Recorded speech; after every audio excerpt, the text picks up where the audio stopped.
Well, during this past semester, brethren, we've been occupied with establishing the 7 major axioms which pertain to all of the various kinds of sermons that hopefully you will preach in years to come. And these axioms have focused primarily on the content and the form of the sermon. In the next semester of our lectures, we'll take up specific guidelines needed for the construction of the 3 major species of sermons: the topical, the textual, and the consecutive expository sermon.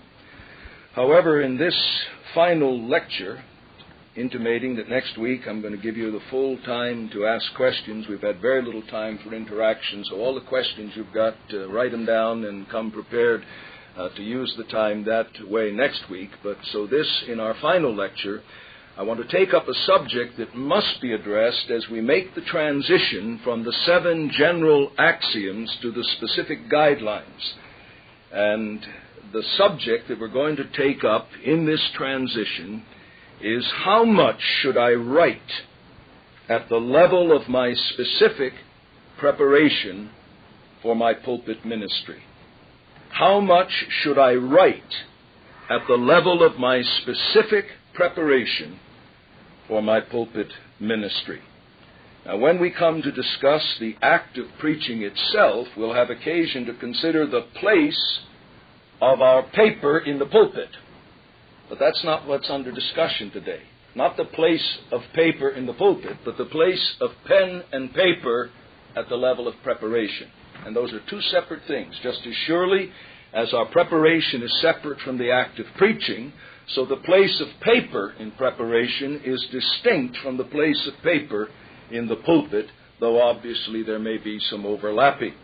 So our precise concern is: how much should I write, how much should I engage in actual composition at the level of my specific preparation for the pulpit ministry?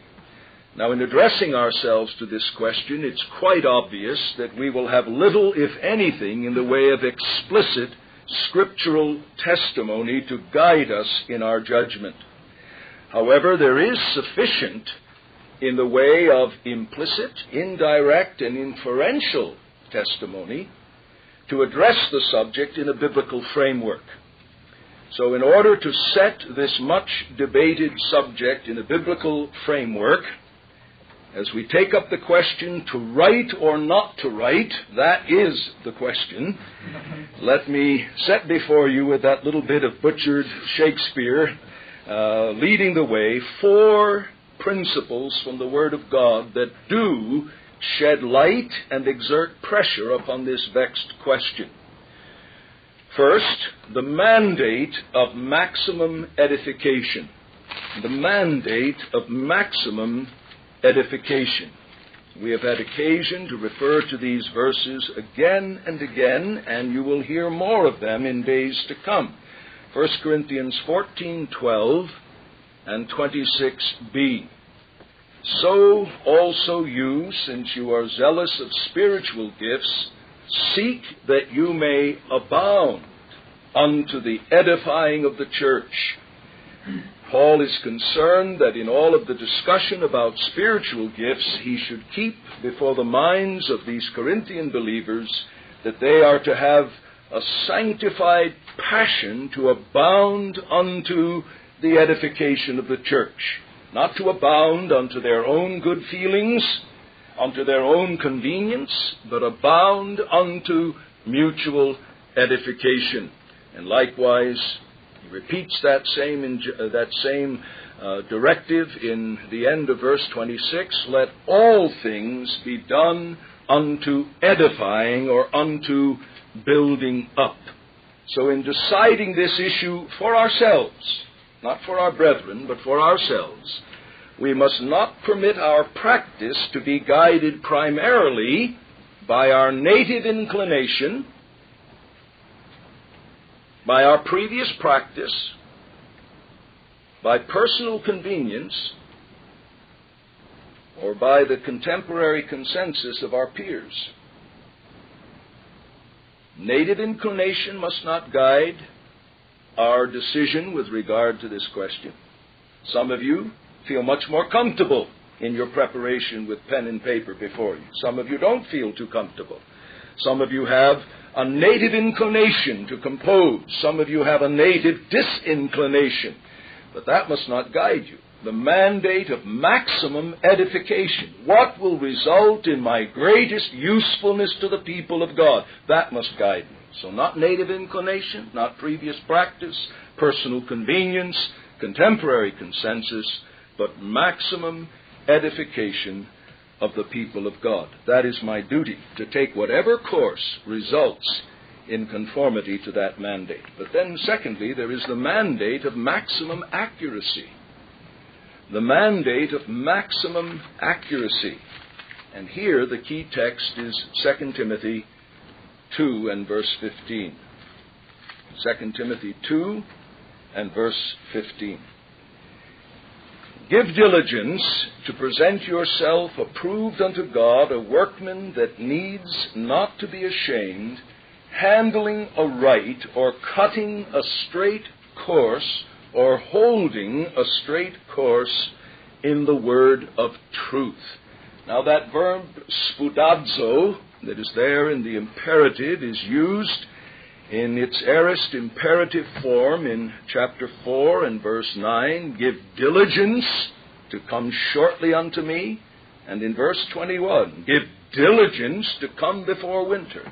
That is, employ all of the legitimate means to come to me shortly. Timothy, whatever it takes for you to make every legitimate effort to get to me, do it. That's what giving diligence means in the context of verse 9 and verse 21. And now he says, in the same way, Timothy, whatever is involved in the application of all of your God-given faculties to see to it that you are a workman who holds a straight course in the word of truth, you do it, whatever that involves. Now, what is involved in being such a workman who is not ashamed, who handles aright or cuts a straight course in the word of truth? Well, for most of us, that kind of accuracy, succinct, clear expression of thought needs at some point the discipline of the pen.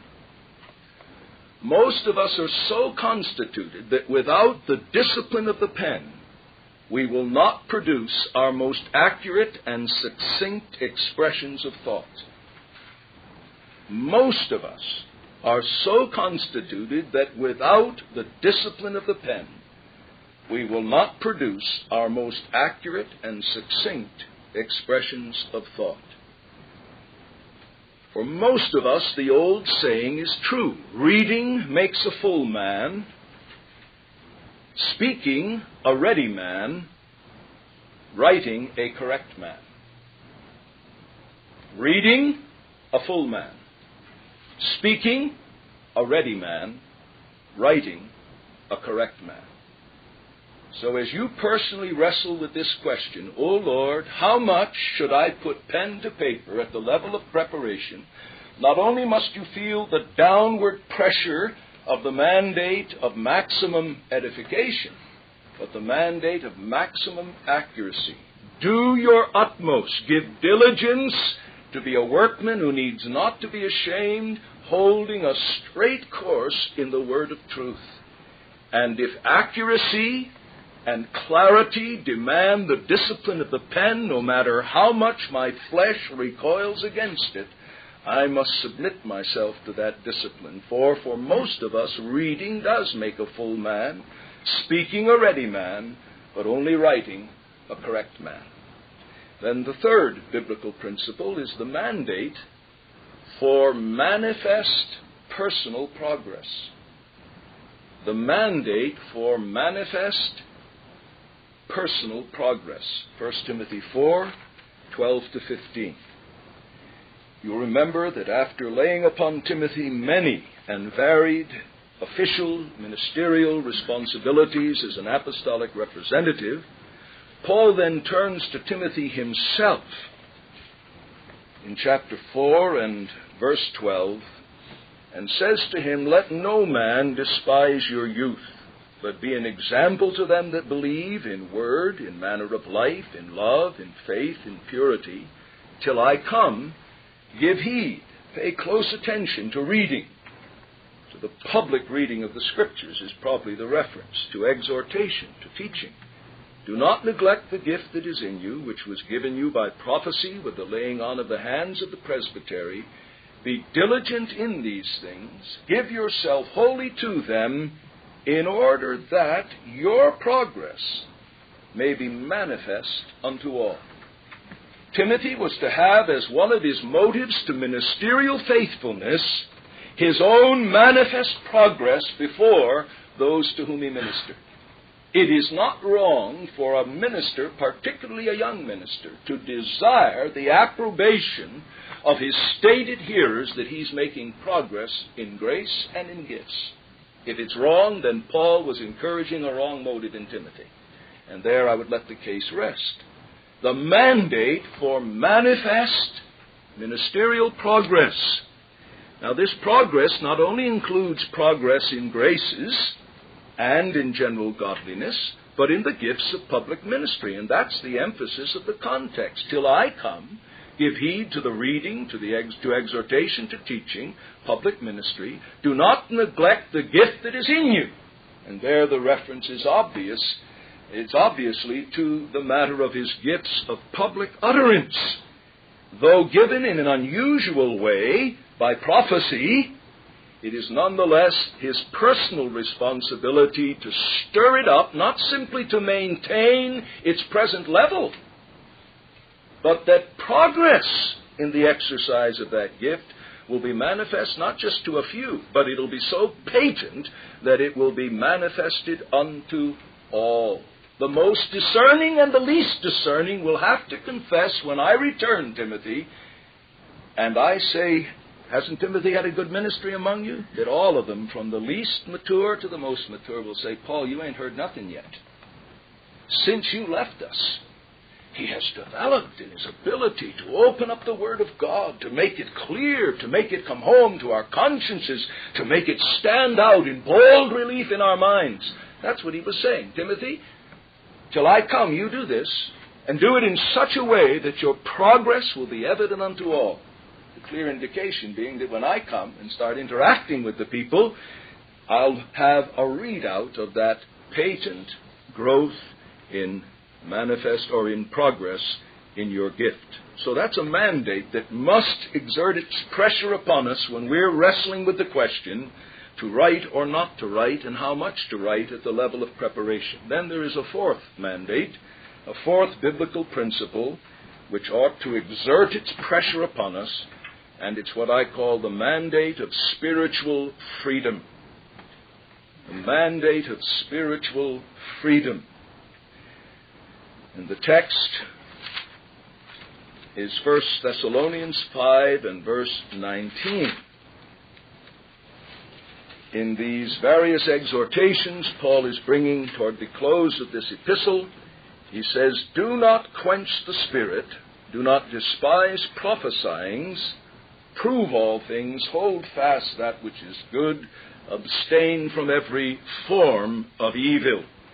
And as those of you who've studied this text know, that the concept of quenching not the Spirit means don't put out the fire of the Spirit. And there seems to be, in some instances, there seems to be a tendency with some men to allow whatever has gone through their mind and through their pen to get so locked in by that exercise that they literally quench the fire of the Spirit in the act of preaching. And having attached their thoughts to pen and paper, even in the study, and though they may not even bring it into the pulpit, it so locks them into that form of expression that when there is an impulse for amplification or alteration in preaching, they're very timid about making it. Their pen becomes their chain. And they end up continually quenching the Spirit. When some of their richest thoughts, some of their most penetrating thoughts, some of their most accurate analyses of truth come in the act of preaching, but because that which comes to them does not follow the track that their pen cut in the study, they're very reluctant to follow that track. So, where the first three seem to be putting pressure on you to say, uh-oh, I know where he's going. I'm going to have to put pen to paper. This one now brings us back and says, wait a minute. I have another mandate to take into consideration as I wrestle with how much I, not my brethren, I can't answer for them. In the peculiar chemistry of what makes me, I must wrestle with this vexed question, feeling the pressure of the mandate of spiritual freedom. And you will only probably come to convictions on this matter as you work at it by trial and error, by going a little bit too far one side and a little bit too far the other, until you find that golden mean, that razor's edge, which is for you the place of optimum usefulness, while maintaining a sensitivity to this mandate for spiritual freedom. Quench not the Holy Spirit. Now, in summary, let me say you can readily perceive that any consideration of this moot subject must give way before these relevant biblical perspectives.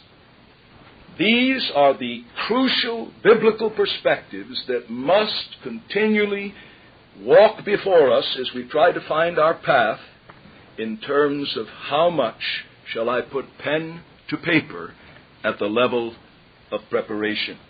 And what I'm going to do, as I've already intimated, is set before you a brief survey of the best arguments on both sides of this issue, and then become a Hegelian, after giving you thesis and antithesis, come up with a synthesis. Though I'm not a Hegelian, I wouldn't know what I were if I was one, or if I were one. I wouldn't know what I was if I were one. However you say it, all right? I'm going to take the position of Nicholas Murray when he says on this vexed question, the question as to the effectiveness of extempore preaching, that is, preaching without any writing preceding or attending that preaching, over written sermons has been frequently and ably discussed, and there is very much and very reasonably to be said on both sides. It is one of those questions which can never be settled. Extreme opinions on either side betray a great lack of thoughtfulness, if not ignorance, on the whole subject. No, I don't want to be thoughtless or ignorant, and therefore I'm going to play safe and let the old masters set each other up and knock each other down. So what we're going to do now, having given you these 4 biblical principles that set the thing in a biblical context and perspective, we're going to now engage in a survey of the main arguments on both sides of the issue. To write or not to write at the level of preparation. And please don't let your mind drift into the area of paper in the pulpit. No, we're talking about paper in the study, not in the pulpit. All right, first of all, then, the strong advocates of detailed written composition. And these are men who advocated for those who are in the discipline of regular pastoral preaching. And those that I've read, I find that their arguments can be reduced under 6 major headings. All right, number 1. Detailed written composition forces us to wrestle with clarity of expression. So from here on in, I'll use the term it, and it refers to detailed written composition. It forces us to wrestle with clarity of expression. You've often heard someone say, well, I know what I mean, but I just can't say it. Well, you don't know what you mean until you can say it, and you don't know that you can say it until you can write it. You can kid yourself. You know, you've got a heading there on your notes and say, well, that'll be easy to express. Well, is it? If so, then express it succinctly and clearly on paper. Let your own eyeballs read it. Then have the courage to let someone else read it and say, is that clear? See, we can constantly play head games on ourselves. And just like we rationalize about our sins, oh, it's a little one. So we can rationalize about our lack of clarity of thought by saying, oh, yes, I'll be able to express that clearly. I just need that little note in my notes to remind me what to say, and it'll just come out nice. Well, will it? How do you know? Are you tempting God? Are you presuming? Well, this is why Bridges strongly advocates written composition, and I quote now from page 289 in the Christian Ministry. And he says, we must admit the advantages of written composition in avoiding wearisome repetition, defective modes of expression, a confused arrangement of the flowing thoughts of the moment, evils more or less incidental to the opposite scheme, and embodying our matter in greater compactness and solidity, in lucid order and correct style, so that, at the early stages at least, the Roman orator may justly recommend, quote, much writing as the best preparation to good speaking, end quote. The tyro in theology has probably little conception of his own immature attainments until his ideas have to be expressed on paper. That's a good statement. The tyro in theology has probably little conception of his own immature attainments until his ideas have to be expressed on paper. At every step, he finds the need of expansion or condensation. Not having prepared his way as he advanced, by a thorough maturing of his subject, he has to lay again the foundation of what he fancied himself to have attained. The quantum of composition will, however, vary according to the natural or acquired habits of the mind. But in few cases can a certain proportion be omitted with advantage. Rarely do young men unite sound judgment with a lively imagination, and therefore ordinary sermons, without any pains of written composition, will be a mass of inanimate matter, deficient in apt illustration and pointed application. So the bottom line for Bridges is that unless we write, we will not wrestle with clarity of expression, and also his final point, with a balanced degree of expression in terms of illustration, application, and explication. James Stewart, in his excellent little work on preaching, writes on page 158 in favor of detailed written composition, it is worth emphasizing that freedom of delivery in the pulpit depends upon carefulness of construction in the study. It is surprising how often this point has been missed in the debate between read and merely spoken sermons. To the question, ought I to risk oral delivery of my sermons, that is, preaching without a manuscript? The right answer surely is that it all depends on the sermon. Some sermons it would be almost impossible, even for the man who wrote them, to carry in the mind at all. They meander with mazy motion. They return upon their tracks. Ideas overlap. Single paragraphs trail on for pages. There's not one illustration like a beacon to light the way. For such sermons, oral delivery would involve prodigious feats of memory, and that's not true preaching.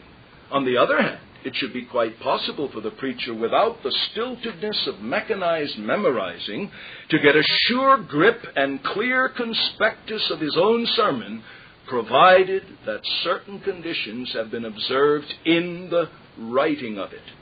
These conditions are clarity of logical structure, well-defined divisions and subdivisions, exclusion of irrelevances, short paragraphs with a single clear-cut thought in each, not long unbroken stretches where a dozen ideas jostle, balance and progress and development, with one or two strong and vivid illustrations marking out the track.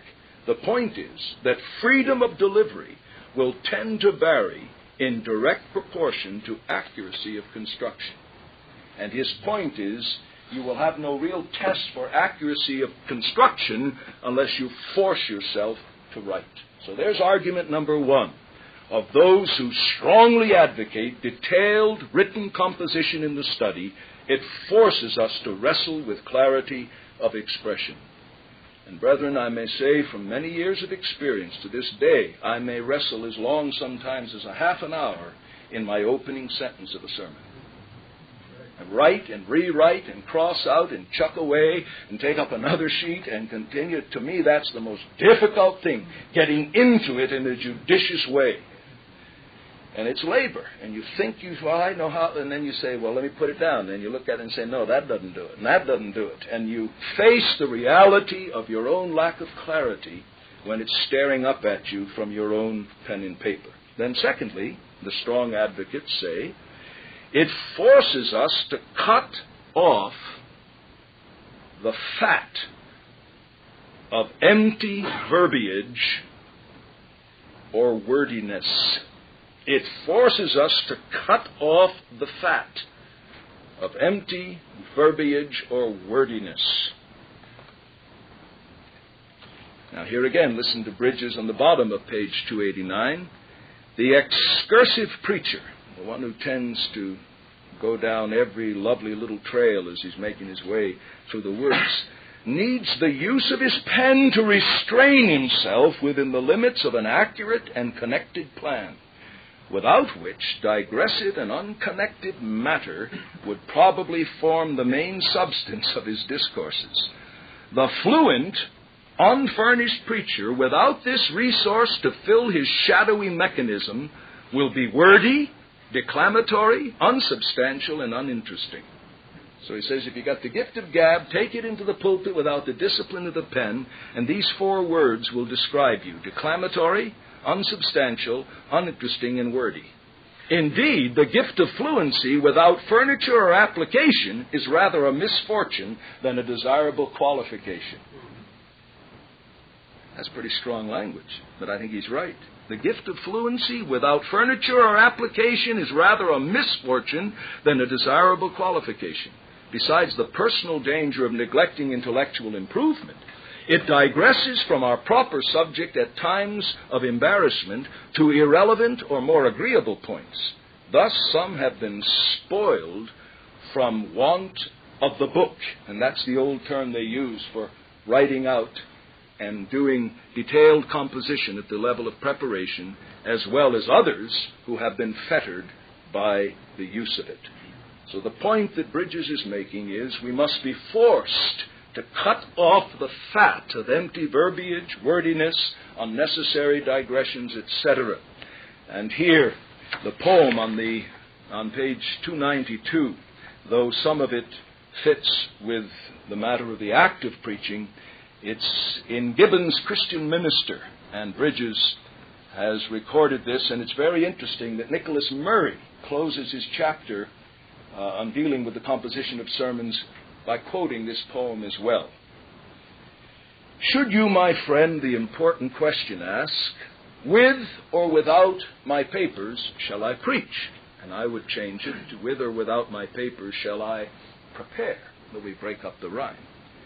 My answer, hear and weigh.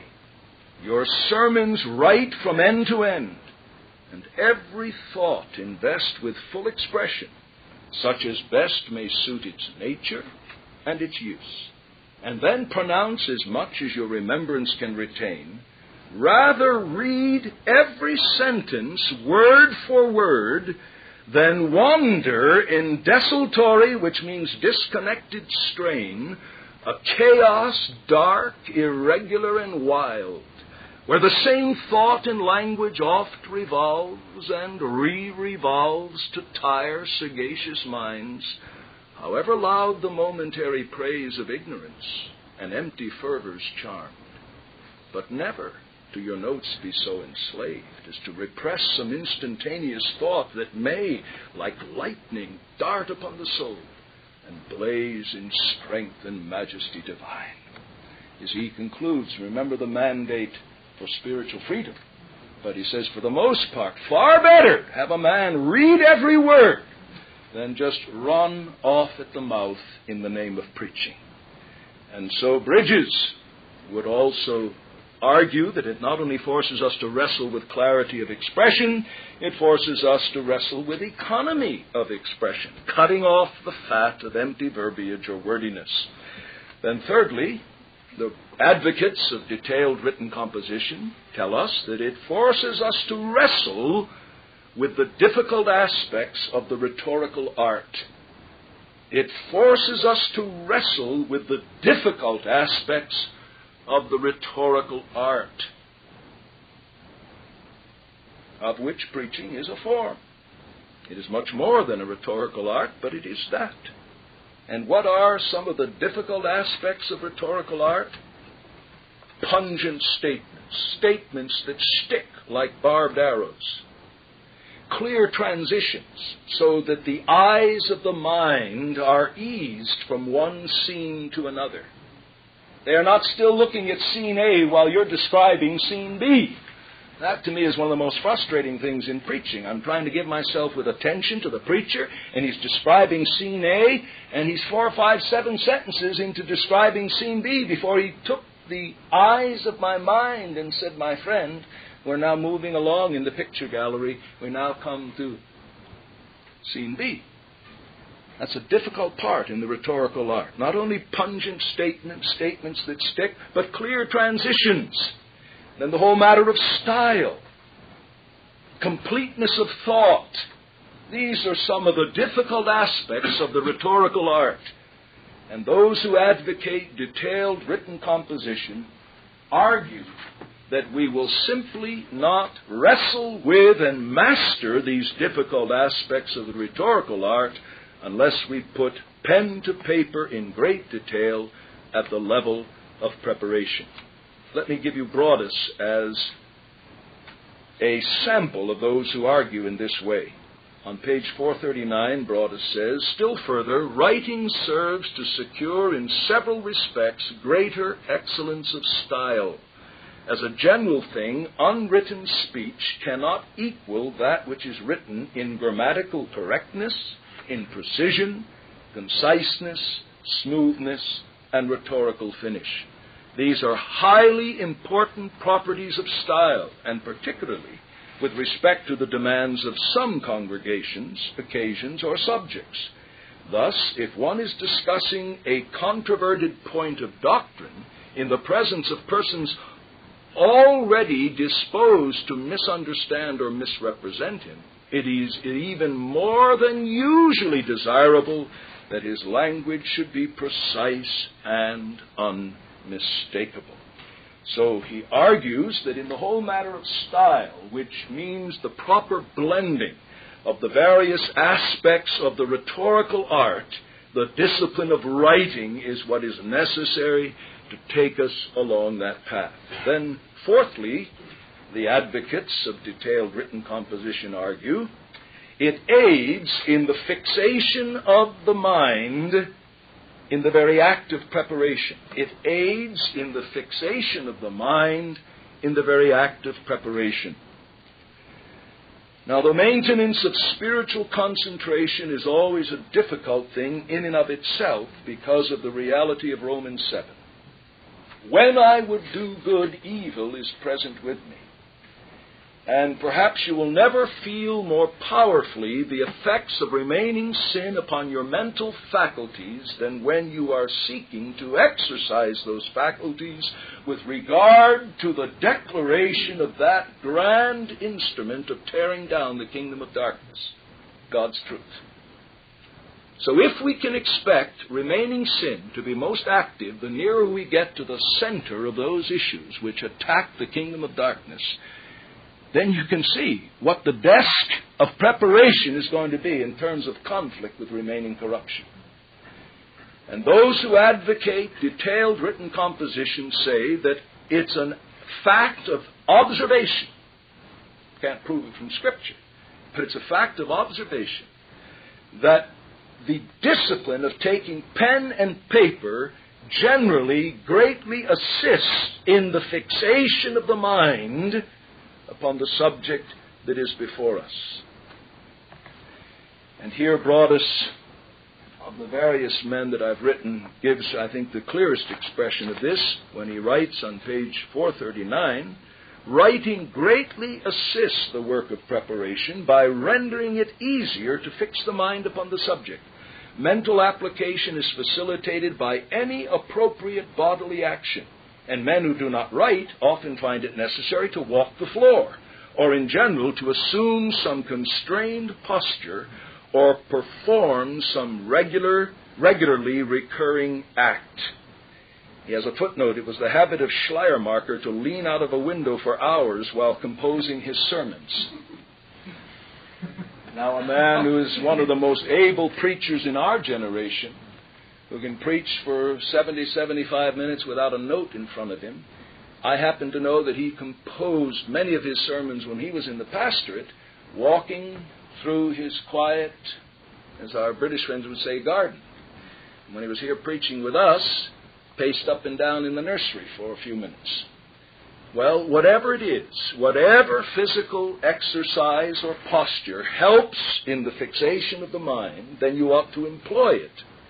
And for many of us, just the physical activity of having to use the pen and keep something that approximates even lines on paper at the level of preparation does indeed greatly assist in the fixation of the mind.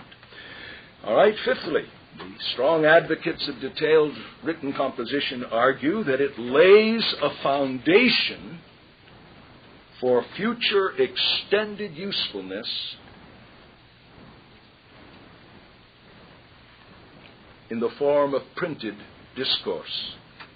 It lays a foundation for future extended usefulness in the form of printed discourse. They argue that if you've gone through all the labor of exegesis and then the labors of homiletics, why not give yourself to detailed written composition so that if in the future there seem to be compelling reasons to let what you have given in preparation for one congregation be shared by many in the form of printed discourse, you don't have to go back to square one.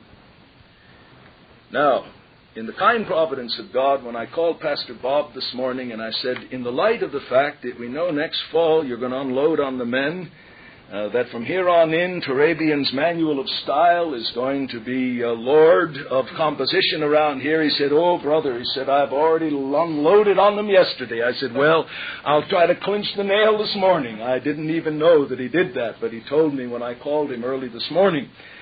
But this is one of our concerns, brethren, that we do pray that out of your ranks God will raise up those who will make not the contribution of novelty, which will die with you, but some contribution to the great stream of Christian literature that has come down to us from previous generations.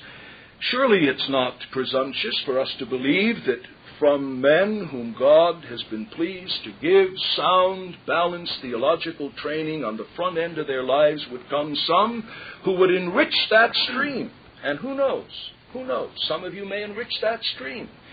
And those who advocate detailed written compositions say unless a man develops the discipline of the pen early in his ministry, he may never know whether or not he could have been used of God in that way. And I have to say that I endorse that perspective.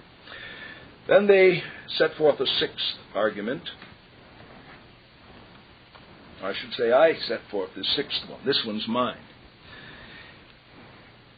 It ought to give a general facility in writing, a lost art in our day. Detailed written composition of your sermons ought to give you a general facility in writing, a lost art in our day. Brethren, if you had to read the applications and the correspondence of those who applied to the academy, of course, after you applied, and it doesn't apply to any of you men, you would be convinced with us that we need no further case for this discipline of putting pen to paper. Now, to take the pressure off you guys, I'll tell you that I get letters from people with earned graduate degrees right up at the doctoral level. And I am appalled at the pathetic composition of their letters. Grammatically, syntactically, and in every way, they have never developed any facility in writing, or developed very little facility in writing. It's one of the sad and tragic fruits of the educational philosophy that has molded many of us. And if we're going to reverse that trend, then I say we need the discipline of written composition if we're going to develop a general facility in writing which will commend your letters to those to whom you write, and as you have opportunity to have to write town officials about getting permission to use the local school building. It'd be a tragedy if people said, well, no, this must be some dirty-nosed, baggy-kneed religious outfit. Look at this guy. He can't even put a sentence together decently. What a tragedy to have a door of opportunity for the church to meet in a decent place closed because you were too lazy to develop some facility in writing. And someone who at least understands a little bit about good style and what an educated man ought to be able to put down on paper looks at that thing and says, ain't no way, Jose. This must be ignorant, fringe Christianity. Whereas if the letter reflects some sensitivity to style, some sensitivity to syntax and to the laws and rules of composition, just that in itself may impress the superintendent. Looks and says, hey, wait a minute, this guy sounds like he's got his head screwed on. Anybody that sits under a ministry of a guy that can write a letter like this, they must have their heads screwed on right. Their presence in our school may even give us an uplift in the community. Let's take this up at the next board meeting. So that's just one example out of many that without stretching the truth we could set before you. So the advocates of detailed written composition present 6 what I think are very compelling arguments. But now let's let the other fellows shoot at them. We take up secondly the strong advocates against detailed written composition.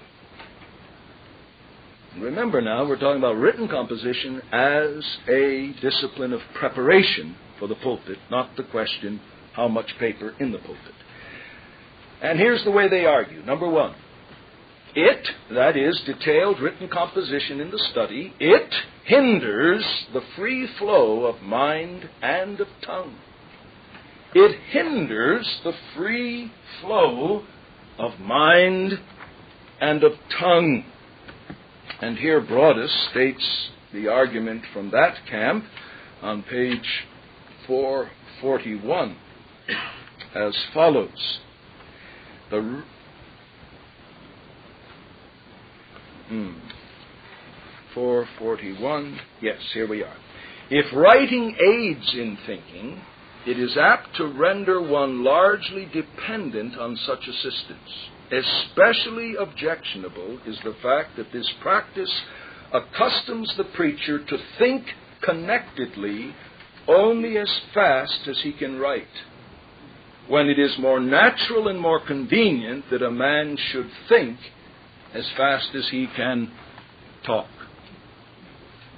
Now there's a very sound observation. And if some of you have listened to any of the sermons of the late Dr. A.W. Tozer, and in the past I played some excerpts, and some of you have heard the record in my home that I have of some of his sermons. There are times when he speaks like a man who had had maybe one glass of wine too much. He almost slurred his speech in choosing his words. Well, it was the fact that the man was such a disciplined writer. It was as though his mind were working at the rate at which it worked when he was composing his editorials for the Alliance Weekly or the Alliance Witness. Now, in his case, because of his general stature and all the other things, it was not a distraction. But any young man talking like that, I'd say, hey, bug off, man. Learn to think as fast as you speak. But don't stand there and have people wonder if you had one too many and then came into the pulpit under the influence. Now, again, you see a Tozer, a man of his stature and proven grace and all the other things, the charisma of his person, not only could do that, but it even, in some sense, was more effective because you were waiting for that choice word to come. You knew that his mind was like a computer going over the 7 or 10 or 20 different adjectives he could use, waiting to snatch at the right one. And in that case, it even made it more fascinating to listen to him preach. But you're not going to find that's one in a generation. And don't assume that you're another Tozer on his way to being deposited in the church. And so Broadus rightly observes that one of the problems with detailed composition as a regular practice is that it can hinder the free flow of mind and therefore of tongue. Secondly, it can foster a wrong source of dependence. It can foster a wrong source of dependence. There's a sense in which if you get it out of your mind and onto your paper, then it may no longer be retained in the mind with the same grasp. And if the mind, rather than the paper, does not hold the clearest expression, what in the world will you feel if you go into the pulpit without your paper? You say, I've left half my brain on my desk. Well, that's too bad if you've left half your brain. You need every bit of it in the pulpit, I assure you. And you'll wish you had twice as much most of the time. And so one of the problems with detailed written composition is it can, not necessarily does, but it can, foster a wrong source of dependence. And then thirdly, it can, not always does, but it can encourage a florid rhetorical style. Put in parenthesis, homiletical fluff. A florid rhetorical style, parenthesis, homiletical fluff. Sermons that are too polished, too ornate, too clever. They may dazzle some small-minded people, may impress others of even smaller mind, but discerning people will after a while be just plain disgusted and say, please, preen your feathers in private. If you're going to preen in private. If you want to show off your ability to turn a phrase, to embellish God's truth with ornate cleverness, do it somewhere else. And Alexander recognized this danger, and he writes on page 16 in his book Thoughts on Preaching, paragraph 4, as men who strut in walking sometimes find it difficult to get out of their strut and step in an ordinary way, so in writing men get into a measured, rhythmical, ornamental flow of diction and find it hard, even when the subject demands it, to come down to the pedestrian style. Hence a great argument for simplicity. What a wonderful simplicity in Goethe. It is his characteristic in regard to style. And then he makes comparison with others, Voltaire and Macaulay. Who Macaulay was, I'm not sure. So reading that would mean nothing to me, and I doubt it would mean anything to you. But he made that observation that sometimes as we develop a style in detailed composition, it can imperceptibly become a florid rhetorical style that is not really our natural way of expressing ourselves. Then the fourth argument against detailed written composition is this. It is liable to the danger of an overly close line of reasoning. It is liable to the danger of an overly close line of reasoning.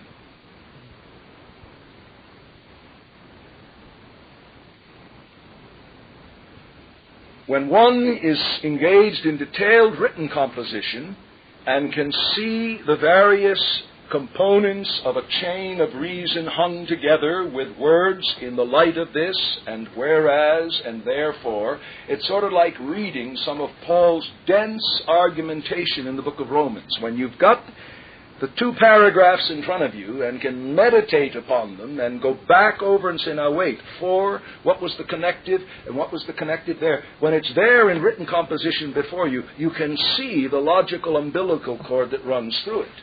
But if you just heard those two paragraphs read and were asked to repeat the close line of reasoning after one hearing orally, you couldn't do it unless you just had a prodigious mind, an unusual power of retention. Well, this is the danger of detailed written composition. What may appear very clear in writing to you, you fail to realize it's coming across for the first time and only run by your people once in oral discourse.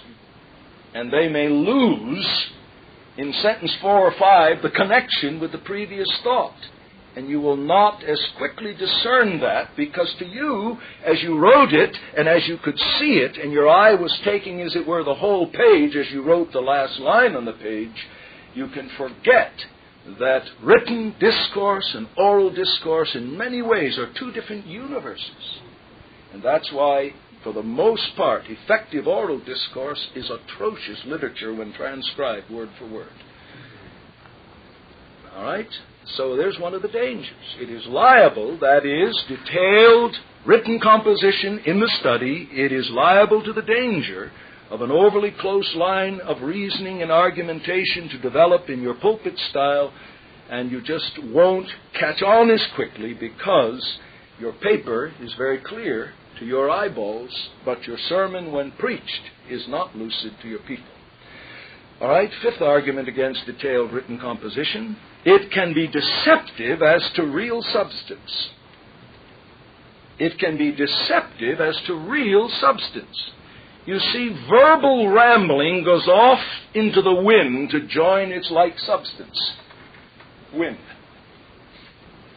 We call someone a windbag. Well, we have ministerial windbags. But one of the good things about their windiness is that it joins its like kind. But because something is down on paper and may cover 4 written pages, you can really think, boy, I've really got some substance here.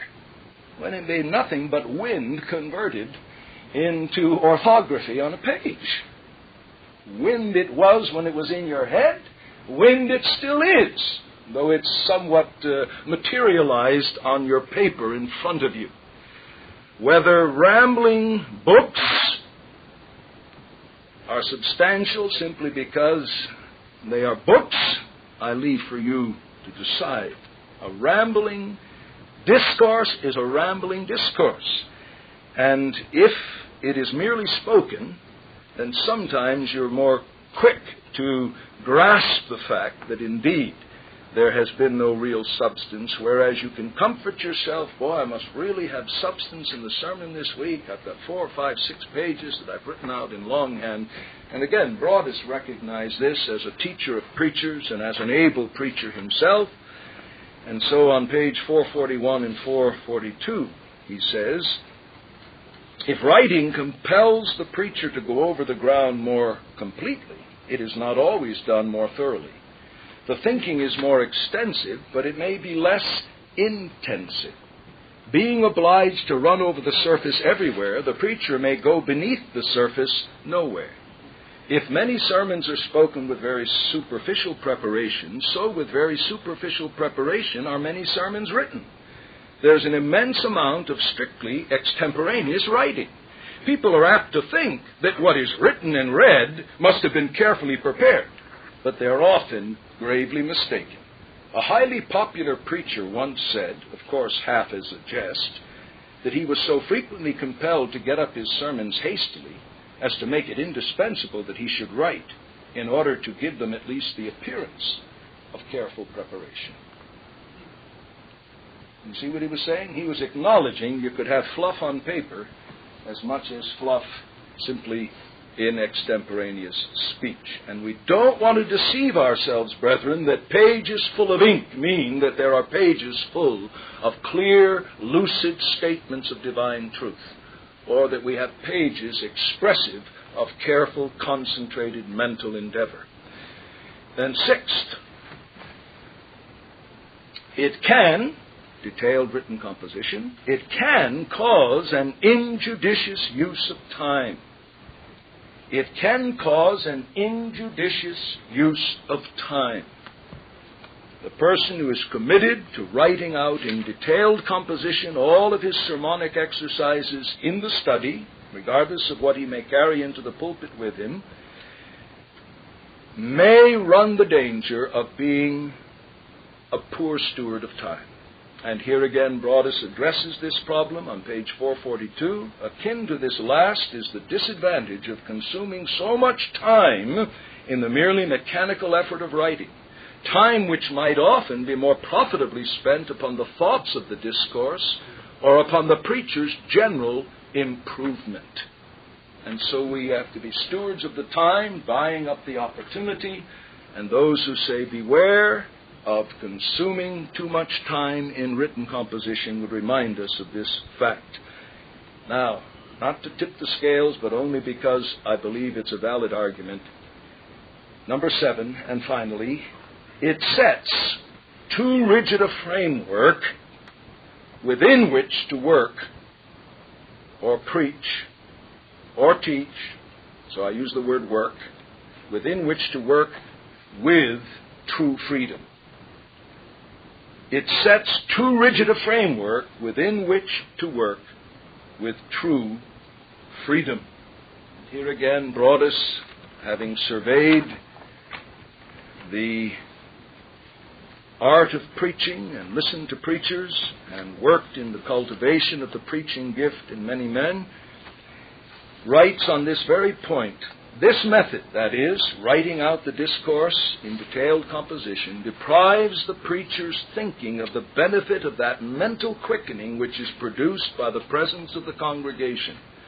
As to thoughts which are then for the first time struck out, it is true that men of rare flexibility, tact, and grace can often introduce them effectively in connection with, and here he's assuming the man is reading his manuscript, but such men establish no general rule, and the great mass of those who read have to lose such thoughts altogether or introduce them awkwardly and with comparatively poor effect. And besides the distinct thoughts which occur only in the act of delivery, there's something much more important in the warmer color which the now kindled and glowing mind would give to the whole body of thought. Isn't that a beautiful imagery? A warmer color to the kindled and glowing mind that would be given to the whole body of thought in those differences of hue and tone which change the mass of prepared material into living, breathing, burning speech. And oh, may God make our preaching that. Living, breathing, burning speech. Yonder stand the autumn trees with their many colors, all dull and tame beneath the ashen sky. But presently the evening sun bursts through the clouds and lights up the forest with an almost unearthly glory. Not less great is the difference between preparation and speech for everyone who was born to be a speaker. Not less different. You get the picture? That hill behind us there in the fall, and the clouds have overcast it, everything looks dull and dreary, but then the sun breaks out and it's like someone has poured kerosene over it and thrown a match and it's all lit up. He said, now that's the difference between the written composition standing in isolation from the living preacher in living rapport with a living congregation handling the living Word of God in the presence of the livingness of the Holy Spirit giving life to it all. Well, you hear the fors, the yeas, and the against, the nays. Now then, let me attempt a compromise or a synthesis. And I do so by giving you this axiom, brethren, or this word of observation. Whenever you find good men of proven ability in similar fields, differing greatly on a given point of their mastered art, know immediately that the truth lies somewhere in the assimilation of both poles of the argument. And surely this is part of the biblical statement, or the meaning of the biblical statement. In the multitude of counselors there is safety. And no little part of that safety, when we immerse ourselves in a multitude of counsel, even though that counsel may differ greatly, is that it makes us aware that if men who've mastered their art can speak with such a different voice, then there must be elements of truth involved in both poles, both extremes, both affirmations. And so, as I've tried to expose you to the multitude of counselors, some who speak very strongly for detailed written composition, some who speak strongly against, it's interesting that among some of these very men, as well as others, we see that synthesis, that point of godly compromise, and here I want to expose you to some of that. So this is what I suggest as I quote these various men is a happy mean between the two extremes of perspective. On Bridges, on page 295 at the bottom, and over to 296 at the top, quotes Archbishop Secker. After all, every man, as the apostle says on a different occasion, has his proper gift of God, one after this manner, another after that. Let each cultivate his own, and no one censure or despise his brother. End quote. This was Mr. Robinson's judgment of this matter, who, with a decided preference for extempore preaching, that is, no detailed written composition preceding or entering the pulpit, taught his people to relish either, and to consider, book or no book, as one of those circumstantials in the fulfillment of the ordinance which was of secondary, or rather of no real importance. However, this is one of those questions that can never be decided upon paper. The conscientious minister will consider the nature of his situation, the temper of his people, the character and suitableness of his individual talent, which mode is most adapted to subserve his own ministerial efficiency. Optimum edification, optimum progress in the development of his gift. It will probably be well for him to use both methods for himself. To combine the freedom and vigor of extempore preaching with that clearness, regularity, and fullness of matter which is best secured by much reflection and much writing. So his final counsel is, use both. So that you may keep your freedom, but that you may grow in clarity and fullness of matter. That's the counsel of Bridges. Use both. Well, what's the counsel of the doctor, who stood head and shoulders above most preachers in his own generation? He says it's always wrong, page 215 of Preaching and Preachers, it's always wrong to lay down absolute laws on these matters. Once more, every man has got to know himself and has to decide for himself. What I regard as being important is you should preserve freedom. This element can never be exaggerated. Yet, at the same time, you must have order and coherence. As is so often true in this matter of preaching, you're always in the position of being between two extremes. You're always on the knife edge. But I would ask the question, what's wrong with combining both these methods? The written and the extempore. In many ways, it seems to me to be the ideal.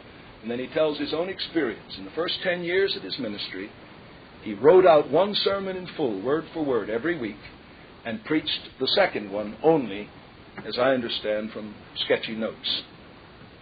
Not extempore in the sense of no preparation, but in terms of writing out in detail. And then he said the first 10 years of his ministry, he said, toward the close of his ministry, I cannot remember the last time I wrote out a sermon in full. Well, here again, as the years proved his worth and his mind was disciplined and trained in those early days, both as a physician and as a preacher, then obviously he could attain clarity of expression, succinctness, etc., without the discipline of the pen. But that's his counsel. Well, Stewart, on page 154, also gives helpful counsel. On page 154, Stewart advises us, you will be well advised, whichever method of delivery you propose to adopt, to begin by writing out your sermons fully. During the first 10 years of your ministry, or perhaps over a much longer period than that, there is no substitute for this essential discipline. It will safeguard your work against diffusiveness, ambiguity, and redundance. It will make for clarity of thought and perspicuity of style, my favorite word. Therefore, establish it as a rule that one of your 2 sermons each week, some would go further and say both, shall be not merely drafted, but wrought out in full from beginning to end. Sound very familiar? It's almost as though the doctor took his counsel from Stewart, though I don't know. Stewart had not written at the time the doctor adopted that plan, but even down to the 10-year or the decade suggestion. Well, then Shedd, in his excellent work on homiletics and pastoral theology, gives us some counsel. In each week he should regularly, page 211, preach one written sermon and one unwritten sermon to the congregation. If the preacher must be confined to but one kind of discourse, then he should write. No man can meet the needs of an intelligent audience year after year who should always deliver unwritten discourses. So here you have the balance again. If you have two discourses, have one that you've written out in full, the other in which you have stopped short of that. And then Spurgeon.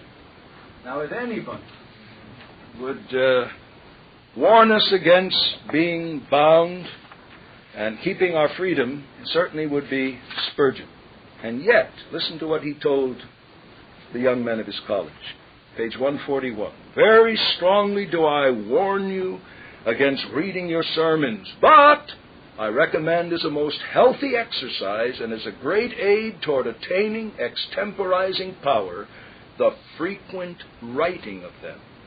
Those of us who write a great deal in other forms for the press, etc., may not so much require that exercise, but if you do not use the pen in other ways, you will be wise to write at least some of your sermons and revise them with great care. Leave them at home afterwards, but still write them out, that you may be preserved from a slipshod style. And I think of Spurgeon, after pouring himself out on the Lord's Day, Monday morning, and those who've read his biography know what he faced. He faced the transcription of his previous sermon and all of that editing that he had to do to get them in proper form. I marvel that the man even lived to be 56 with that kind of pressure upon him. But it was that very discipline, you see, and you can see how much he radically edited the things, because what was effective in oral discourse did not appear as effective in a printed discourse. And if you've not read that section in the early years, please do it, because you'll be discouraged when you read Spurgeon's sermons. If you think what you're reading in the Metropolitan Tabernacle came out of the pulpit the first time that way, that's a fairy world. That's not true. You look at the facsimile, the photocopy of some of the original drafts, and you realize that what's there in the Metropolitan Tabernacle pulpit is about one half in terms of substance and form and sentence structure and everything of what actually came over the pulpit. Otherwise you get discouraged. But it also explains why Spurgeon over the years had such effectiveness in lucidity and in pointed statement, because he was under that discipline. In spite of all of his native gifts, there was a constant honing of the gifts by the discipline of the pen. And then likewise Broadus takes the middle of the road position again when he says on page 465, the beginner in oratory and the experienced ready speaker must constrain themselves to write much and carefully. Writing promotes accuracy of thought as well as exactness of statement. The thought becomes objective and thus can be more carefully scrutinized. Thus our habits of writing and of speaking will maintain an equilibrium in our methods of thinking and style of expression, while yet each is practiced according to its own essential and distinctive character. Well, Alexander gives similar counsel on page 17, and then Nicholas Murray on page 129 and 130. And I'll just give you this brief quote.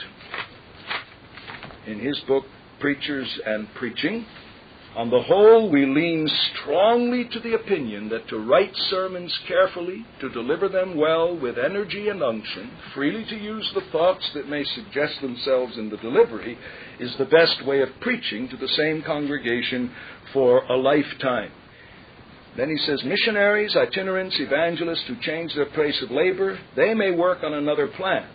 But he said, those of us who have a settled ministry must write and write continually.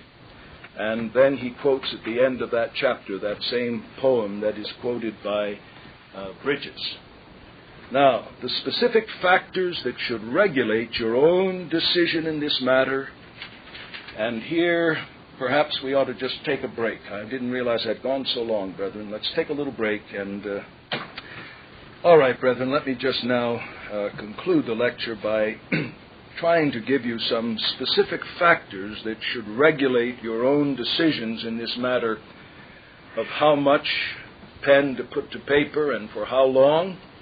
And it seems to me there are at least 6 factors that should enter in as you continually assess this matter. Number 1, your native gift of expression. Your native gift of expression. And here we come to Romans chapter 12 and verse 3. I say through the grace given me to every man that is among you not to think of himself more highly than he ought to think, but so to think as to think soberly, according as God hath dealt to each man a measure of faith. And so seek to come to some accurate assessment of the level of your native gift of expression. And secondly,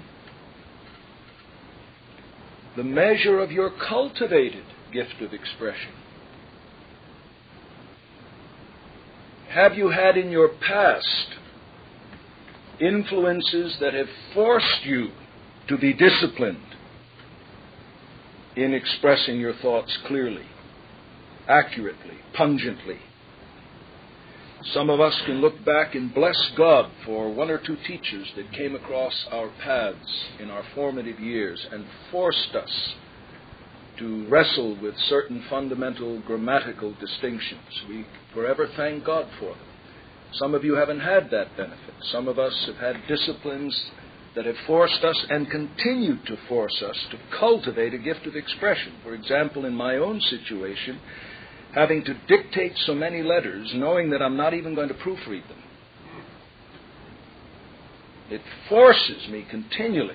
You sit sometimes 4 and 6 hours at a stretch composing and knowing that that is, the first draft is the last draft, for better for worse.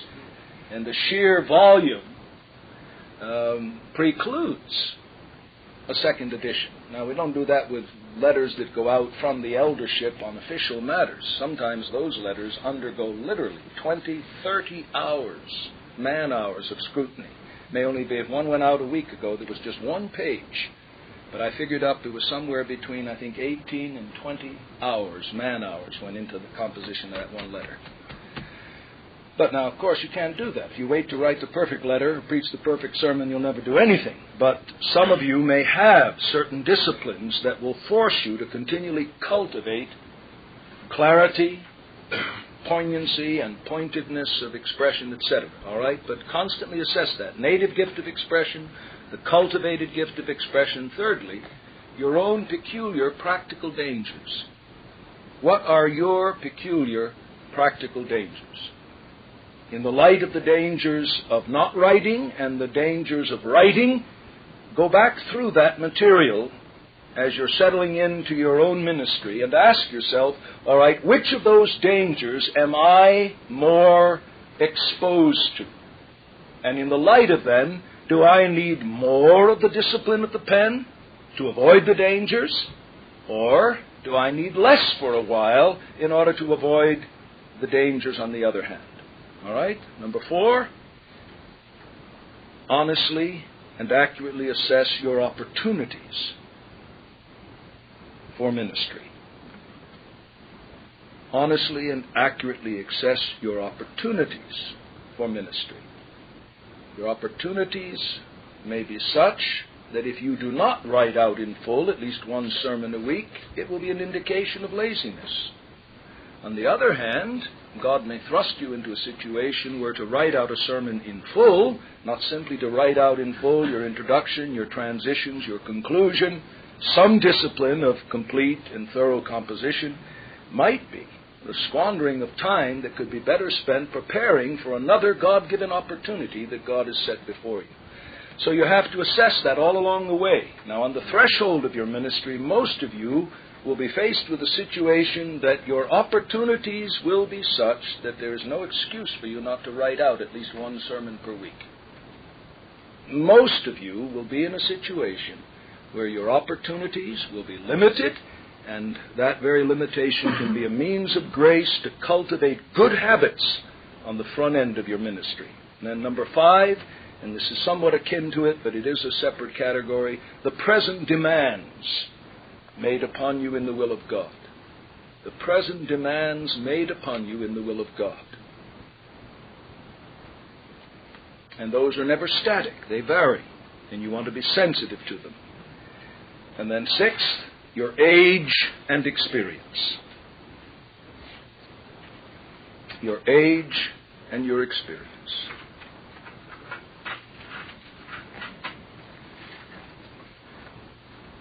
I had occasion to mention to someone just recently, or several people, that I never went abroad on a 2-week ministry more unprepared as far as having matter on paper clearly sorted out, what I could call my normal pulpit notes in ink, not ballpoint pen.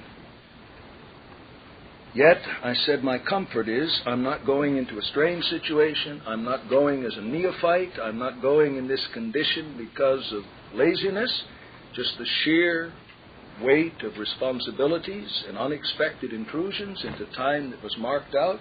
And so I had to say, Lord, here I am. And I can testify that I don't think I ever preached with greater help, and I hope with more mature substance in the stuff that demanded that. It's the testimony of others who've known me over years. But you see, that's coming after being at this thing for 35 years.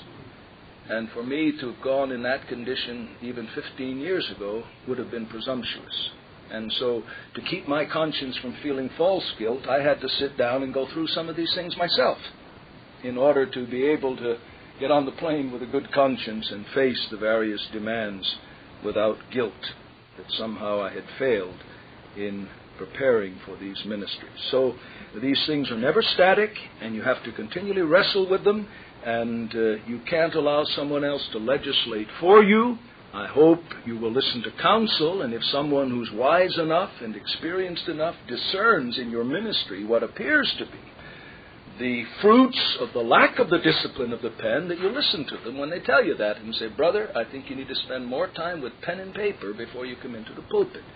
But ultimately, this is a matter where you must, before God, be fully persuaded in your own mind, and I think the counsel of both Stewart and of Dr. Lloyd Jones is good general counsel that's settled in your mind now, that unless there are some unusually extenuating circumstances that make it patent that you ought to be the exception, that you are committed the first 10 years of your ministry of writing out a full manuscript for one sermon per week, and then critically analyzing that manuscript. And whatever you take out of it in the way of an outline into the pulpit, that's another matter for another day and another topic. How much paper